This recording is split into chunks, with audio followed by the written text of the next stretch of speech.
Hello everyone and welcome back to another episode of Inside the Inferno. I'm Noelle Blumel and alongside me is Carly Koskovich. And Carly, to my understanding, you're making your anchor debut today. That's true, Noelle. Today's my first day at the anchor desk and I'm super excited to be here. We have a great show for you today, so let's just get right into it. We sure do, from fall conference openers to winter sports previews. And our great reporters have it covered. To start off, we're going to take a look at yet again the obvious headliner, which is ASU Football's home debut under the Sean Aguano era. This all unfolded just in time for the Devils' Pac-12 conference opener against the University of Utah, who are the defending conference champions. Ryan Blank has the recap. After a whirlwind week that included a head coaching change for Arizona State, they opened up Pac-12 play against the 13th-ranked Utah Utes on Saturday night in Tempe. However, both the offense and defense struggled, leading to a lopsided 34-13 loss. So far this season, the rushing game has been what's led ASU's offense. However, on Saturday night, the Sun Devils recorded a record-low 6 total rushing yards. We were definitely behind the chains. I thought we didn't take advantage of our first downs to give them a shot on maybe 2nd and 5 or less. I think we came out trying to throw the ball a little more, and I took some sacks. We got to protect better, and it's kind of tough to run the ball behind the sticks. On defense, the Sun Devils had opportunities to get off the field, but struggled to limit the Utes' offense. Ultimately, I think it was just execution. We preach, we got to get off the field on third down, and we didn't do that today, and that came to bite us. At the end of the day, we just got to execute, get off the field on third down. Despite the loss, ASU players enjoy the energy and changes Coach Aguano brings. Coach Aguano, he worked us this week, and everything he brought a new juice, new energy. And I think the team really appreciated it. We reacted to it well as a team, offense, defense, special teams, all 3 phases. We're a better team today than we were last week. We played with a lot of heart, a lot of fight. Like I said, we just got to execute. I do think the changes that Coach Aguano made will be very good for our team for the rest of this season. I feel like we'll definitely improve. Now the Sun Devils shift their focus to next week as they travel to California to take on the top 10-ranked USC Trojans. In Tempe, Ryan Blank, Inferno Intel. Thanks for that recap, Ryan. Now let's take a look at what's next for the Sun Devils. Inferno reporter Ray Belcora has the insight on what to expect on this upcoming weekend from Sun Devil football. Coming off the 34-13 loss to Utah, the Sun Devils now head to the Los Angeles Memorial Coliseum to take on the number 6 USC Trojans. USC enters Saturday's matchup 4-0, right off a thrilling 17-14 win in Corvallis against Oregon State. For those who haven't got a chance to watch this year's Trojan squad yet, it looks a lot different from last year. New head coach Lincoln Riley's offense is led by signal caller Caleb Williams, who followed Riley to LA from Oklahoma. Williams' primary target is Jordan Addison, who transferred from Pittsburgh after winning the 2021 Biletnikoff Award for the nation's top receiver. Even with the low-scoring win over Oregon State last Saturday, the offense has not disappointed so far this season. The Trojans are averaging over 42 points per game and nearly 480 yards of total offense. They are equally dangerous through the air and on the ground. This season, USC has run the ball 139 times and attempted 130 passes. The touchdowns are even as well, with 10 coming on the ground and 9 coming via the passing game. Arizona State will have a tough time getting that explosive offense off the field. The Trojans are converting 49% of their third downs and have converted 5 of 6 fourth down attempts. The Sun Devil defense has held opponents under 30 points in 31 of the last 47 contests, but doing so Saturday appears unlikely. For ASU to have any shot of knocking off the Trojans, Emory Jones and the offense will have to sustain drives that not only end in points, but keep the USC offense off the field for long periods of time. Kickoff from Los Angeles is set for 7:30 p.m. on Saturday. That will be an exciting one indeed as the Devils head to the Coliseum for another big matchup. Now let's hand it over to Blake Neiman, who takes a look at the preseason rankings for the Arizona State wrestling team. This past week, Flow Wrestling dropped its annual preseason NCAA wrestling rankings, and ASU was placed 3rd, below Penn State and Iowa. The Sun Devils, who finished 4th at the NCAA championships last season, bring back an impressive roster consisting of 5 All-Americans.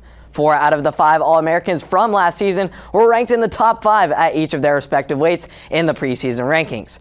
The Sun Devils start things off with a 1-2 punch consisting of redshirt seniors Brandon Courtney and Mikhail McGee. Courtney is the 3-time reigning Pac-12 champion at 125 pounds and was an NCAA finalist in 2021. After a disappointing 6th-place finish last season, Courtney will look to get back to the NCAA finals in his final year as a Sun Devil. McGee was the leading point scorer for the Sun Devils at the NCAA tournament in March, rallying his way to a 3rd-place finish individually. He will certainly be in the mix again this year at one of the most talented weights in collegiate wrestling. Shifting up to the middleweights where the Sun Devils are also solid. In the 149-pound category, Pac-12 Freshman of the Year Kyle Parko has loads of potential to be a key factor for the Sun Devils in his sophomore campaign. Following up Parko is Ja'Cory Teamer, who will be a force to be reckoned with this year as he comes off a season in which he posted a 22-match winning streak that lasted until the NCAA quarterfinals. Last, but certainly not least, is the beast, heavyweight Colton Schultz. After reaching the NCAA finals as just a freshman, Schultz is the heavy favorite now that he doesn't have an Olympic gold medalist and 2-time Hodge Trophy winner Gable Stevenson standing in his way. Now, while we are still a month out over from the season, the Sun Devils are already on the national radar and will look to continue their prominence when they step on the mat later this fall in the brand new Mullet Arena. Thank you, Blake. Seems to me there are some pretty exciting things to come for our Sun Devil wrestlers. Now our very own Ari Wall takes a look into what to expect from the men and women's hockey team as they get ready to hit the ice. ASU men's hockey is gearing up for the start of their season and will be playing in the brand new Mullet Arena. The team finished last season 17-17 with 1 tie. Coming into this season, they are expecting big things from sophomore forward Josh Doan after he was named their captain. They also named veteran graduate forward Demetrius Koumantzis and senior defenseman Jacob Semick as the alternates. Doan finished his rookie season by setting 2 ASU single-season records for total points and assists by a freshman and was named a finalist for the Rookie of the Year award. The Devils also added a key player to their roster, Robert Mastro-Simoni, who played at Boston University for the past 3 seasons. He totaled 50 points in 82 games and was drafted in the 2nd round by the Detroit Red Wings in the 2019 NHL Draft. The Sun Devils will start their season away against Minnesota Duluth on October 1st and will have their first home series against Colgate on October 14th. And switching to the women's hockey team, they will start their season with a pair of games against Utah on September 30th and October 1st at Oceanside Arena. The Sun Devils beat Utah in the playoffs but lost in the championship game to Colorado, making them finish 2nd for the 2nd straight year after a 15-9 regular season. A player to watch this season is forward Jill Ketchum, who had 17 goals and 13 assists last season. She will also have a bigger role due to the departure of Samantha Murphy, who transferred to Norwich University, and former captain Kat Jones, who graduated.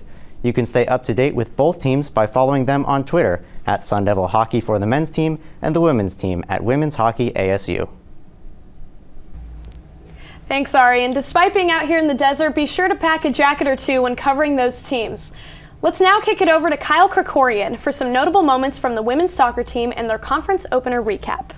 Thanks, Noel. The Sun Devils won their first home conference game Thursday night, hosting the California Golden Bears. This will be the first time since 2018 the Sun Devils have defeated the California Bears. ASU took the field with an intense amount of energy, riding off their big win at Colorado. Our very own Alexia Delgado surpassed her single-season record for most goals in a season by scoring off of a difficult free kick. And Eva Van Deersen, on the other hand, scored another game-winning goal as she did last week against Colorado. Despite California having a total possession of approximately 66 minutes, the Sun Devils were able to execute out on the field. ASU goalkeeper Pauline Nels had a total of 6 saves, which included a spectacular diving save late in the match, which helped ASU maintain the lead.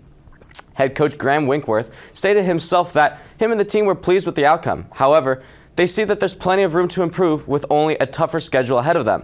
Sunday afternoon, they will host Pac-12 opponent Stanford, and the week after that, they will be heading to Los Angeles to compete against number 1 UCLA.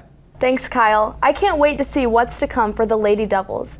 Now, I heard our Pro Devils made their big-time debuts during Week 3 of the NFL season.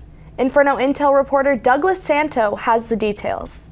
As Week 3 of the NFL season came to an end this past weekend, 7 former Sun Devils, 3 of which are rookies, had an impact on their teams through the first 3 games. The Sun Devils' current longest-tenured NFL player, defensive end Lawrence Guy, who plays for the New England Patriots, began his 11th season, 6th of which with the Patriots, where he won Super Bowl 53. Guy has started all 3 games, playing in 79 snaps and recording 6 tackles. Matt Hawk, punter for the Colts, began his 6th season in the league, his first with the Colts after spending the first 4 seasons of his career with the Dolphins and last year with the Bills. Hawk got the starting spot with the Colts after their starting punter Rigoberto Sanchez was placed on the IR just before the season started. Hawk has 12 punts for 560 yards on the season, 8 of which he's downed inside the 20. Brandon Ayuk, likely the most notable Sun Devil turned pro in the recent years, began his 3rd season with the 49ers. Ayuk is the 49ers' number 2 receiver behind the do-it-all Deebo Samuel.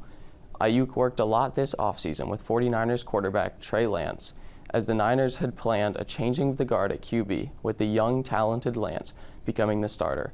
But after Jimmy G returned as the starter due to a season-ending injury for Lance, Ayuk continued to improve on his season, collecting his first touchdown of the year against the Broncos in Week 3. Ayuk now has 10 receptions for 142 yards through the first 3 weeks of the season and tied Deebo Samuel for the team lead in targets last week with 8. Eno Benjamin, backup running back for the Cardinals, began his 2nd year in the league. Benjamin has recorded 75 yards on 17 carries through 3 games and collected 8 catches for 60 yards, all of which came after the catch. Benjamin has also returned 4 kicks for 108 yards this season. N'Keal Harry, who began his career in New England, was traded to the Bears this offseason. Harry will have to wait until at least Week 5 to start his season, as he underwent ankle surgery on August 11th. Now for the rookies. Jack Jones and DJ Davidson, corner for the Patriots and nose tackle for the Giants respectively, have both collected multiple tackles through the first 3 games, and Rachaad White has recorded 15 yards on 8 carries and 7 yards on 2 catches as the Buccaneers' backup running back. All of these former Sun Devils will look to continue to improve on their seasons heading into Week 4. Thanks, Douglas. And now let's pass it over to Kenji Ito with the recap of our very own women's volleyball team, who are now just 2 games away from returning home from their 5-week-long road trip. The ASU volleyball team is in the second half of their 4-game road series and will play against number 16 Oregon on September 30th and Oregon State on October 2nd. In the first half of their 4-game road series, they beat the team down south, winning 3-1, where senior Iman Asanovic led the team with 18 kills and Annika Larson led the team with 3 aces. Then they went up to the Mile High State, where they lost to the Colorado Buffaloes 3-0, making the Sun Devils 7-7 overall and tied for 4th in the Pac-12 standings, sitting at 1-1. The Sun Devils will return back home for a series of matchups against all the California schools, starting with UCLA on Friday, October 7th, and you can tune into those games either on the Pac-12 Network or Insider. Thanks, Kenji. Seems like the ladies have a busy next couple of weeks. Arizona Fall League is almost here, and Inferno Intel reporter Stephen Buxton tells us about former Sun Devils who will play in the league this season. Opening day for the Arizona Fall League is right around the corner, and ASU is going to be well represented in the 6-team league. There are 5 Sun Devils who will either be coaching or playing this year. First, let's talk about the players. 2 former ASU infielders, Gage Workman and Trevor Halver, along with pitcher Justin Fall, will be playing for their respective organizations. Workman, a shortstop in the Tigers organization, will be playing for the Salt River Rafters. The Arizona native was picked in the 4th round of the 2020 draft after his junior season. In 3 years as a Sun Devil, Workman played in 124 games, hit .298 with 14 home runs and 81 RBIs. Second baseman Trevor Halver was also a part of that 2020 draft class. After his junior season, Halver was picked by the Yankees in the 3rd round, but was soon sent over to the Rangers for a trade package for Joey Gallo. Now with the Rangers, Halver will play with the surprise Saguaros. In his 3 years as a Sun Devil, Halver played in 116 games, hitting .316 with 18 home runs and 77 RBIs. Left-handed pitcher Justin Fall will be playing with the Mesa Solar Sox as a member of the Miami Marlins organization. In 2 seasons at Arizona State, Fall had a record of 8-3 in 22 appearances. He started 18 games with a .441 ERA. Fall impressed scouts with his high upside and 95-mile-an-hour fastball. He was drafted by the Miami Marlins in the 17th round of the 2021 draft. Now, on the coaching side. Hitting coach Jake Elmore and strength and conditioning coach Jason Robbins will be representing the Sun Devils. Elmore was picked as an infielder by the Diamondbacks in 2008. He spent 14 seasons in the majors and minors and retired after the 2021 season. In February, Elmore was hired as a hitting coach for the Phillies, and he will now be on the Saguaro staff working with Trevor Hauver. Jason Robbins will be coaching with the Rockies staff and Gage Workman for the Rafters. Robbins played football at Toledo and spent 4 years as a strength and conditioning coach here at Arizona State. You can watch all of them in action starting on Monday when the league starts its 30th season. Thanks, Stephen. And with that, our show today has come to an end. How was that for a first episode, Carly? There's a lot going on in the world of ASU sports, and I'm all in for it. Thank you for watching, and be sure to catch up on all ASU news at the website at infernointel.com and Twitter at infernointel.